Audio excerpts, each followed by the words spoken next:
నమస్కారం. ఈరోజు మనం ఒక ప్రత్యేకమైన వ్యక్తి గురించి లోతుగా మాట్లాడుకుందాం. దివంగత శ్రీ కోటా శ్రీనివాసరావు గారు. నమస్కారం.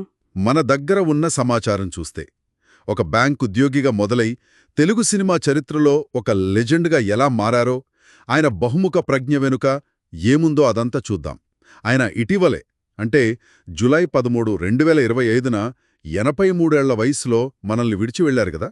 అవును, చాలా బాధాకరం.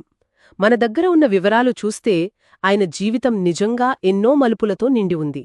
కంకిపాడిలో పుట్టడం, డాక్టర్ అవ్వాలనుకోవడం, కానీ చివరికి సైన్స్లో డిగ్రీ. ఆ తర్వాత స్టేట్ బ్యాంక్ ఉద్యోగం కూడా. అవును, కొన్నాళ్లక్కడ చేశారు. కాని నాటకాల వైపు మనసు మళ్ళింది. అలా 1978లో ప్రాణం ఖరీదు సినిమాతో ఆరంగేట్రమనమాట. అంటే ఆ కళాతృష్ణ ఎంత బలంగా ఉందో కదా. ఖచ్చితంగా. వైద్యం నుంచి నటన, మధ్యలో బ్యాంకుద్యోగం, ఈ మార్పులు ఆయన ధైర్యాన్ని, ఆ కళా పట్ల ఆయనకున్న ప్యాషన్ని చూపుతాయి. నిజమే, ఆ నేపథ్యమే అదే ఆయనకు బలం. ముఖ్యంగా 4 దశాబ్దాలు, 750కి పైగా సినిమాలు, అదే తెలుగుతో పాటు తమిళం, హిందీ, కన్నడ, మలయాళం కూడా. ఇది మామూలు విషయం కాదు. ఇక్కడ మనం గమనించాల్సింది కేవలం ఆ సంఖ్య కాదు, ఆ వైవిధ్యం. అదే ముఖ్యం. ప్రతినాయకుడుగా భయపెట్టారు, మళ్లీ హాస్య నటుడుగా నవ్వించారు, ఇంకా క్యారెక్టర్ ఆర్టిస్టుగా ఏడిపించారు కూడా. ఇక్కడే అసలు విషయముంది. ఇప్పుడు ఉదాహరణకు అహనా పెళ్లంటలో లక్ష్మీపతి పాత్ర. అబ్బా, ఎంత సహజంగా ఉంటుంది కదా. అదే మనిషి గాయంలోనో శివలోనో చూస్తే పూర్తిగా వేరే డైమెన్షన్. Villainism peaks. ఒకే నటుడు ఇంత రేంజ్ చూపించడం ఎలా సాధ్యమంటారు? బహుశా ఆ నాటకరంగ అనుభవమేనా? ప్రధానంగా అదే కారణం. రంగస్థలం. అది మన నటుడికి ఒక ట్రైనింగ్ గ్రౌండ్ లాంటిది. వాచకం, డైలాగ్ డెలివరీ, బాడీ లాంగ్వేజ్, పాత్రలోకి వెళ్ళిపోవడం. ఎస్, ఇవన్నీ అక్కడ నేర్చుకుంటారు. కోటగారి విషయంలో అది చాలా స్పష్టం. ఆయన వాయిస్ మాడ్యులేషన్, ఆ క్లారిటీ, ఆ గంభీరత. అవసరమైన చోట వ్యంగ్యం, హాస్యం అన్నీ పర్ఫెక్ట్లో పలికేవి. అవును, అందుకే కదా గౌండిమణి, మణివಣ್ಣన్ లాంటి తమిళ నటులకు తెలుగులో డబ్బింగ్ చెప్పినా అది కరెక్ట్గా సరిపోయేది. నిజమే, ఆయన గాత్రంలో కూడా చాలా వేరియేషన్స్ చూపించారు. దానికదొక నిదర్శనం. అంతేకాదు, అప్పుడప్పుడు పాటలు కూడా పాడారు. అవును, సిసింద్రిలో ఒరి నాయనో, ఇంకా గబ్బర్ సింగ్లో మందుబాబులం. ఇవన్నీ ఆ బహుముఖ ప్రజ్ఞలో భాగమే. నటన, డబ్బింగ్, గానం ఇన్ని చేస్తూనే మళ్లీ రాజకీయాల్లో కూడా ప్రవేశించారు. అవును, భారతీయ జనతా పార్టీ బీజేపీ తరపున విజయవాడ తూర్పు నియోజకవర్గం నుంచి 1999, 2004 మధ్య ఎమ్మెల్యేగా కూడా పనిచేశారు. కళాకారులకు ప్రజాజీవితంలోకి రావడం అది కొత్తేం కాదు.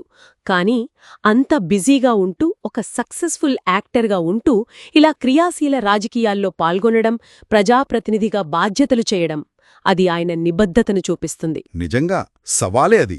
అది ఆయన జీవితంలో ఇంకో కోణమన్నమాట. మరి ఆయన అందుకున్న పురస్కారాలు, వాటి గురించి చెప్పండి. 9 నంది అవార్డులు. అవును, 9 నందులు. 2012లో సైమా అవార్డు, కృష్ణం వందే జగద్గురుం సినిమాకి. తర్వాత 2015లో పద్మశ్రీ, దేశమిచ్చిన గౌరవం. ఈ లిస్టు చూస్తుంటేనే ఆయన స్థాయి ఏంటో అర్థమవుతుంది. కరెక్ట్. ఇవి కేవలం సంఖ్యలు కాదు, ఆ నందులు కూడా చూడండి. ప్రతినాయకుడిగా, సహాయ నటుడిగా, ఉత్తమ నటుడిగా, ఇలా వేర్వేరు కేటగిరీలో వచ్చాయి. అంటే నటనలోని ఆ వైవిధ్యాన్ని ప్రభుత్వం కూడా గుర్తించిందన్నమాట. ఖచ్చితంగా. ఇక పద్మశ్రీ, అది భారతీయ సినిమాకు ఆయన చేసిన సేవకు దక్కిన గొప్ప గౌరవం. వ్యక్తిగత జీవితంలో చూస్తే ఆయన భార్య రుక్మిణిగారు, 2 కుమార్తెలు ఉన్నారు. అవును. కాని 2010లో కొడుకు వెంకట ఆంజనేయ ప్రసాద్ గారిని రోడ్డు ప్రమాదంలో కోల్పోవడం అది పెద్ద విషాదం. చాలా దురదృష్టకరమైన సంఘటన అది. ఆయన తమ్ముడు కోట శంకర్రావు గారు కూడా నటుడే కదా. అవును, ఆయన కూడా బ్యాంకరు, నటుడు. ఇక కోటగారి గురించి ఇండస్ట్రీలో అందరూ చెప్పేది ఆయన నిష్కపటత్వం, క్రమశిక్షణ. ఆ క్రమశిక్షణ, ఆ కళ పట్ల అంకిత భావమే ఆయనను అందరూ కోటగారు అని అంత గౌరవంగా పిలుచుకునేలా చేశాయి. పాత్ర ఏదైనా, హాస్యమైనా, విలనీ అయినా, కరుణైనా, దానికోసమైన పడే తపన కనిపిస్తోంది. ఆంధ్రప్రదేశ్ ముఖ్యమంత్రి చంద్రబాబు నాయుడు గారన్నట్లు ఆయన సేవలు నిజంగా మరువలేనివి. అవును. మొత్తం మీద చూస్తే ఒక సాధారణ నేపథ్యం నుంచి సినిమా రంగంలో ఒక శిఖరంలా ఎదిగి రాజకీయాల్లో కూడా తనదైన ముద్ర వేసి ఇన్ని పురస్కారాలందుకున్న ఆయన ప్రయాణం నిజంగా అసాధారణం, ఎందరికో స్ఫూర్తి. నిజమే. ఆయన వారసత్వం అది కేవలం సినిమాలతో ఆగిపోదు. ఆయన పాత్రలు, ఆయన చెప్పిన డైలాగులు అవి తెలుగు ప్రజల జీవితంలో ఒక భాగమైపోయాయి. ఇంత సుదీర్ఘమైన, ఇంత వైవిధ్యభరితమైన కెరీర్లో ఏ ఒక్క అంశం, అది ఒక పాత్ర కావచ్చు, లేక ఆయన వ్యక్తిత్వంలోని ఒక లక్షణం కావచ్చు, లేదా ఆ కళ పట్ల ఆయన చూపిన అంకితభావం కావచ్చు, ఏది ప్రేక్షకులపై, పరిశ్రమపై అంత చెరగని ముద్ర వేసిందని మనం భావించాలి. ఇది కాస్త ఆలోచించాల్సిన విషయం.